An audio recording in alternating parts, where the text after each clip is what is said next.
Welcome to the Dachop team. I'm your host, Seth the Dart Child. I'm your host, twinsinc.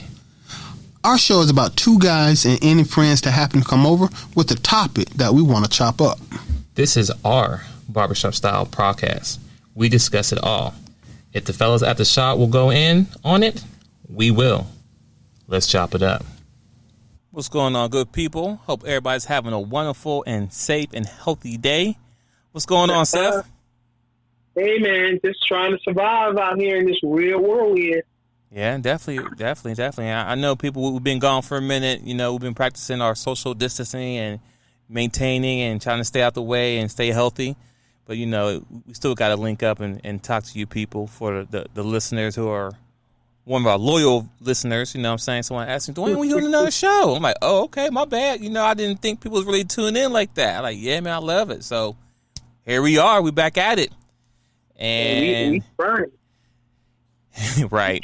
We trying. And as you know, today is Sunday, July 12th.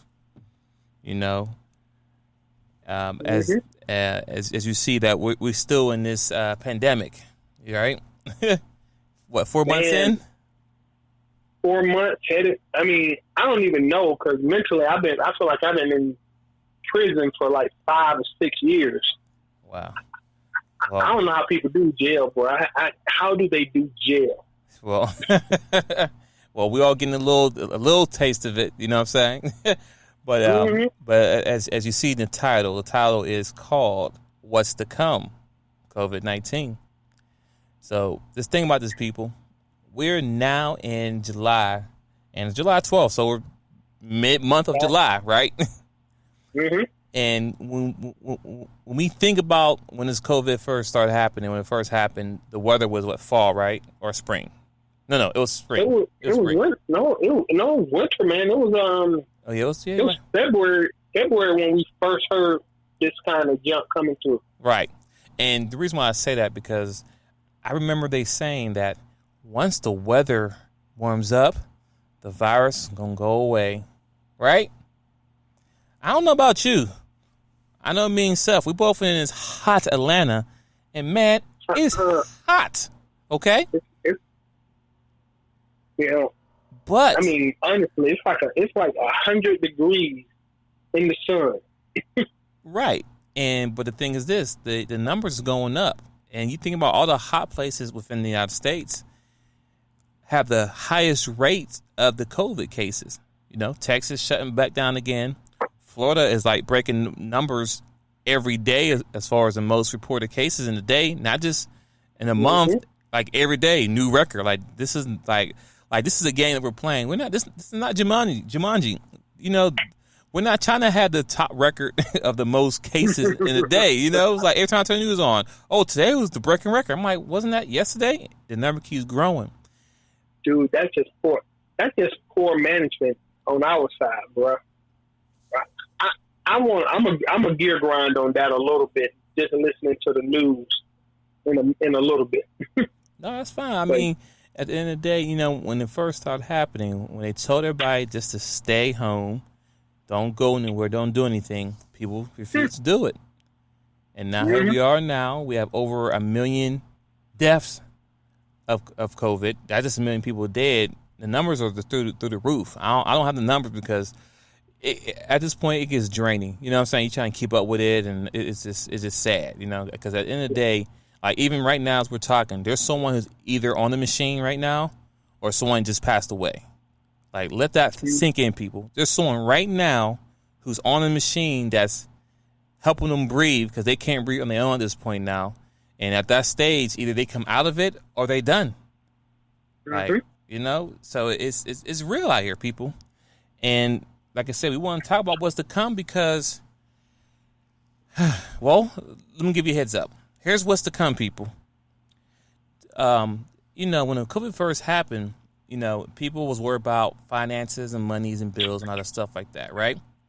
There was a thing for people who are homeowners, a thing called forbearance, right? And the forbearance came out, and forbearance saying like, hey, for the next 4 months, you don't have to worry about paying your bill at the moment. you won't be penalized during this time frame. But at the end of 4 months, we're going to need all of our money. JG Whitworth, I want my cash now. You understand what I'm saying? So we're mid-July, and I don't know, because me personally, I didn't do it. I have to say that I'm blessed that I still have a job and I'm still getting paid. So I pay all my bills like normal. So I didn't take advantage of the forbearance, even though it was an option. But I'm like, nope, I have it. Let me pay them because I don't want no problems. But I don't know at this point now if they extended the forbearance for more, right? Because mind you, back in April or March, it was for 4 months. Well, hello, people. It's July. 4 months is up now. Either they extending it, or guess what? They collecting. And then guess what? If you didn't have the money, March, April, May, June, now July. And just think about it. I'm going on the low end. Just imagine if everyone was paying $1,000, right? For those, 4 months, right? So that's $4,000 right there. Plus August, so that's $5,000 that you don't have to pay right then and there. All at one time, one big lump sum. Here's $5,000. They want that now. Now, the reason why I bring that up, because that's what's to come. Do people have that money? If not, what's going to happen? Evictions. Yeah. Hey, well, okay. Before you go any further, let me go ahead and add a little bit more meat to them bones that you just spit out, because that's true. That's 100% true. There's a YouTube channel called the Money GPS. And I would recommend people go listen to it. But it is no good news on that YouTube channel. But it points out that they also had an eviction part of the forbearance, right? Okay. You couldn't pay your rent. You couldn't pay your mortgage. They also did I can't even call it moratorium or something like that on evictions. So even if you couldn't pay your mortgage for 4 months, or until July, August 1st, July 31st, whichever day, they also couldn't evict you, right? Right. So now, your landlord is not just, hey, I want my money right now. So for in the housing markets with the mortgages, because that's between you and your lender, right? But a lot of people with rent who couldn't pay rent, them too, they up to bat. And a lot of these, I guess you would call rent, the rentee, whatever. They up against the wall too, because you know what? A lot of people bought houses and they were using the rent from the people. They were charging people to pay the mortgages and property taxes on the houses. So guess who ain't been getting no money for 4 months with you living in their rental unit? Yep, the landlords. And they could not put you out or file eviction notices until July 31st. And see, and today's July 12th. July 12th. Yeah. The Money GPS said there could be up to 20 million homeless people, or people evicted from their homes and all of that within the next 2 to 3 months. Up to 20 million people. Even if it's a million, that's a lot of new people who ain't got nowhere to live, ain't got no jobs, and worried about getting sick if they go anywhere in public. And also on top of that, their backs against the wall. Because they already spent whatever money they had. Bruh. Listen, now that's just one thing. So this don't forget about that, people. That's just one thing. Here's number 2. What's coming? What's return back to what? Return back to work. Actually, let me go back one step before I talk about return back to work. Let's talk about schools, children. Hold on. Go ahead. Yeah, I'm gonna before you get there. Let's say. So the first thing that what the rest of the year we got to worry about is housing. Where you gonna live? How you gonna live? Where you going? Okay, so that's the first thing you want to bring up. Now you're talking about education. This is number 2 of what's to come. Education. Okay, run with it. Because we're going to keep track of it. There's multiple things that are coming that everybody will need to be aware of. Facts. So yes. So let's number 2, schools. Children are going back to school. Now, where I live, they sent out a survey to all the parents saying, hey, how would you like to, continue with the education with your kids, right? They had the option for virtual learning, and then they had the option for, going back to school, in the classroom, face-to-face, the normal standard way. So, of course, me and my wife, what we did, we want to do the virtual because when we think about kids going back to school and be around other kids, we thought about how many times our kids got sick, just regular sick, going to school on a regular basis, right? Now I got to think about them going to school with other kids and bringing back the COVID. You understand what I'm saying? So first off, I'm like, no, we're not doing that. We're going to do the virtual. So we submitted our information for the virtual. Boom, boom, boom. Beginning or the end of the last week. So actually Friday, we got an email. And the email said that, because of the number rates as far as parents doing the survey, we didn't get a high enough number for the schools to put money into a virtual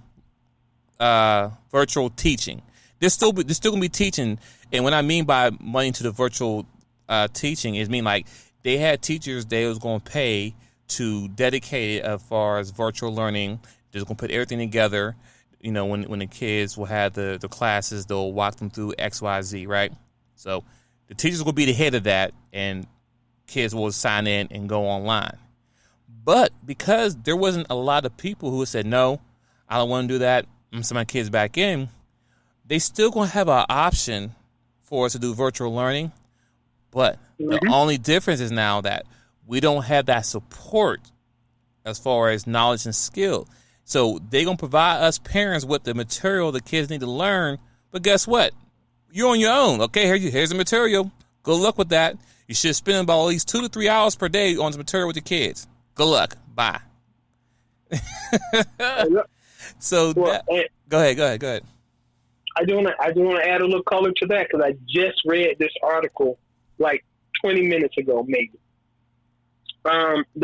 With the option of doing virtual teaching, guess what? A whole bunch of teachers have decided to do because they don't want to do this virtual teaching. What's that? Out of they're retiring. They're retiring. You didn't teach. These teachers don't know how to do it. They don't know what the guidelines are. You're just going to throw them at it and tell them to figure it out. And you're not going to give them no new money or no new training. A lot of these older teachers were like, really? That's the game we playing? I can just stop. A lot of teachers are retiring. So even if they do go back to the classroom, a lot of teachers already opted to take the money and stay at home. That's true because even the few teachers that my daughter has a teacher with, she could have retired a long time ago, but she loved what she do.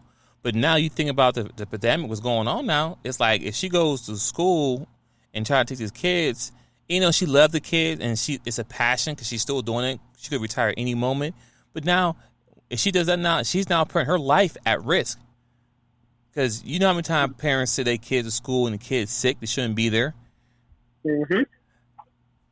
So now that's, like I said, that's number 2 as far as figuring out the next steps as far as kids going back to school. And also I understand this. Us parents, we weren't trained to be teachers. We went to college, we did XYZ. I'm a computer major. I didn't go to school to teach kids. You understand what I'm saying? So it is I understand to the parents out there who said, no, I don't want to do this, because it is frustrating, and the way to do math now is totally weird. They got to draw these boxes and lines and like, what is this? They don't carry no more, subtract. It's none of that. It's all count to 100. But anyway, I'm going to get off that gripe for a minute. I'm going to get off that gripe. But I understand that some parents, they had to send to school the kids back. They opted in for the kids to go back into school because on top of that, based on the work they have to do, babysitters, they can't do both. They can't be home working and be parents at the same time. So I understand that conflict there, right? Everybody's not blessed to have someone who can do one parent work, one person do the teaching. I get that. So but that's number 2 on what's to come. It's not even here yet. It's still on the way, right? And then, of course, you have your president on top of that saying, hey, if your school's back up, we're going to take your money. And anyone who has kids can relate that we know that the schools do not have any money in the first place. Because when school starts, we have a whole laundry list of things you have to buy the kids for school. I got to buy pencils, papers, wipes, all that for schools, for my child to go to school, and they have to share it. I can't even label it. Please don't label your pencils or your wipes with your kid's name on it because we're sharing with everybody. That's a whole other gripe. I'm going to get off it. Okay, anyway. So that's number 2, people. That's number 2. Number 3, that's adults. There is a lot of things in place going with returning back to work with all businesses. So the company we work for, we are in the process of, like I said, return back to work possibly in September, right? Uh-huh. So now I got, I have to really think about how this is going to look because, I'm in a work environment that has an open platform where you sit at a seat and you first come, first serve. You sit down, and you work up. But the thing is this, we're not 6 feet apart from each other, okay? Mm-mm. And on top of that, it's just like kids. There's people who came to work previously, previous COVID. So even when they had the flu, people were still coming to work, coughing and sneezing. And we're in a small room, but people still came to work. And we're blessed to work for a company where they say, hey, if you don't feel good, don't come in. You can work from home. But we still have people who were selfish enough that will still take their butt into work, coughing and sneezing, whatever. And guess what? A boss or somebody there say, hey, go home. It's fine. Take your stuff. Work from home. You don't have to be here. Wait. On that one, I want to argue with you on that one. Go ahead. I'm not willing to say people were selfish enough. I'm going to say that the American corporate structure trained us to push through the pain. I mean, honestly, more than once, I swear to God, I called in sick, and you know what I was asked? Can you work from home?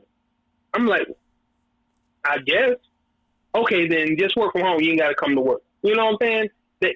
Corporate America doesn't want you to take time off, period. All this talk, but they really encourage you to come to work sick. And then when you get there, you won't even feel comfortable being sick unless your manager be like, okay, you're right, you sick, go home. That's how they got it, bro. Corporate America created that, not being selfish people. I'm saying 50-50 on that. No. And with that's a valid statement because I live in Atlanta, Georgia now, hot Atlanta. But before I moved down here, I used to live in Pennsylvania. And in Pennsylvania, it was snow and everything. Mm-hmm. And it would be like 10 feet of snow. And you try to call, I'm like, hey, I'm kind of, I'm running. I mean, not running late. Like, I can't get to work. Can't get out my driveway. They're like, okay. So you're going to be a little late? That's fine. So we'll expect you around, if I start at 12, so we'll expect you around 2? Yeah, I see that too. Yeah, you be like, well, and once again, corporate America did that. Right. So no, you're right about that. Groundwork for a lot of this to not work. You're right. You're right about that. And when I say people were selfish, you're right about that. No, corporate America did make that. Unfortunately, like once again, we're both blessed to work in a certain department where we had that flexibility where they say, hey, you don't feel good, you don't got to come in. But previous to that, I had to deal with that same struggle. Like, I got to get to work. It could be storming, raining, thundering outside, and traffic is piled up. I still got to get to work on time. So you're right about that. So, yes. And then once again, I got to deal with the whole process of making sure the next person is doing what they're supposed to do as far as taking their temperature, wearing a mask. But people were not doing these things prior to COVID. So how can I expect them to be all of a sudden now, I'm going to wash my hands now when I use the bathroom. I'm going to wear my mask. Like, because you wasn't working on being cleanness prior to this. So now I'm in the mindset thinking like, okay, what is return to work really going to look like for me? So I got to deal with, the world. The world got to deal with, paying their bills, kids going back to school, and adults going back to school on top of that. But we're not done yet. There's something else we got to think about. And people are like, what's that? What more is there to talk about? Well, people, we're still in the first wave of this COVID, so guess what? Second wave is coming. And it's bigger. And it's supposed to be worse. But even on top of that, the same time the second wave is supposed to be coming for the COVID, guess what's coming next, too? The flu. That's still coming, too. The flu's not going to take a break because COVID here. So now we got to deal with the flu and COVID together. And once again, like I said, Mr. Talking when we was in the office, I said, how can you tell the difference between a regular cough, a flu cough, or a COVID cough? What's the difference between the coughs? How are you going to know which one's which? Exactly.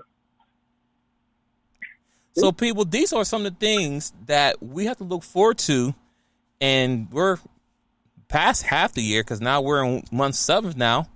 So we have to really think about what is the rest of the year going to look like. How can we prepare ourselves for what's going to come forward? Because I really don't know at this point.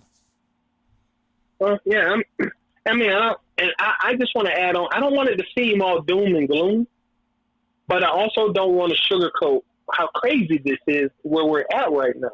Once again, number one, you said it. You still got to deal with this junk. It ain't going nowhere. You got to deal with kids going back to school. You got to deal with you not actually having a house to live in or being able to pay your bills. So, and you think homeless people going to be caring about social distancing? You think a family newly evicted, and I'm saying that, they're going to have to go live with relatives and hopefully shelters, whatever. So you can kill social distancing the moment you start evicting people. Then you got to deal with the schools. What are you going to do about the education of your kids? All these things you already spoke about. And, I don't always want to be negative, but we've enjoyed our summer. You know what I'm saying? We've enjoyed the being out in the spring months. Imagine it, right? You were out in April, May, June. It's been like a long summer vacation for a lot of people. But this long summer vacation about to roll into a very long and cold winter for a lot of people. So, you know what I'm saying? I just hope everybody's planning on their future. I hope everybody who barely getting by, trying to still buy beer and have a good time. I hope y'all know how to buy rice and boil and beans and staple foods. Because another thing you didn't mention that I just thought about, have you been to the grocery store? Are you going to tell me your grocery stores are fully stocked? People are not paying attention to that. Check it out when you go. For anybody out there. I'm not saying that it's a shortages or nothing like that, but it's a lot of empty space even at Walmart. There's a lot of empty space on those shelves, meaning we don't even know if you're going to be able to buy the stuff you used to buy in a couple of months because it's a lot of bad financial information coming out. Well, anyway, that's true. That's true, too. That's true because, farmers, they've been impacted as well. So everyone has been impacted based on what's going on. Yeah. So everybody, I want you to be cognizant. Find some. And one other thing, if you don't have a COVID lockdown booth for the spring and summer, you still got time because you're going to go into the fall and winter. So you still got time to find you somebody to be locked down with for the next 6 months of the year. Have a ball. Enjoy. Well, I just want to make sure we all thought about that. Yeah, we definitely thought about it, so that's it, people. Just want to give y'all a quick check-in, let you know what is to come, because, me and Seth, we are forward thinkers, so we think about things that's possibly the way to come. So right now, everybody's enjoying summer. They're going to the beach and living their life because it's warm outside. They can get to go out and have fun, get some fresh air. I get that, but you have to also think about tomorrow. I understand living the moment, one life to live. I get that, but I have 4 other mouths that I have to think about and make sure they're okay as well. It's not just about me. If it's about me, then I'd be doing whatever I want to do. I wouldn't care about nothing But I have other people to worry about. And those things is something that's on my mind and Seth's mind as well. Like, yeah.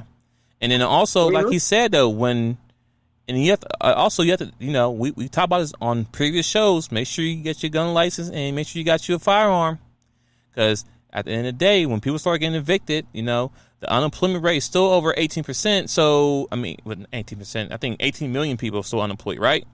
I could be wrong. No. It's up. Oh, no, yeah, bro. You off a lot, man. You should be looking at about 50.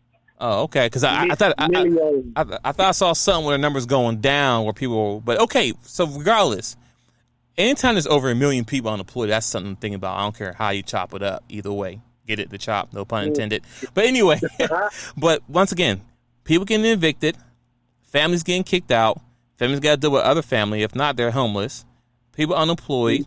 People, this one, and then food shortages start getting low.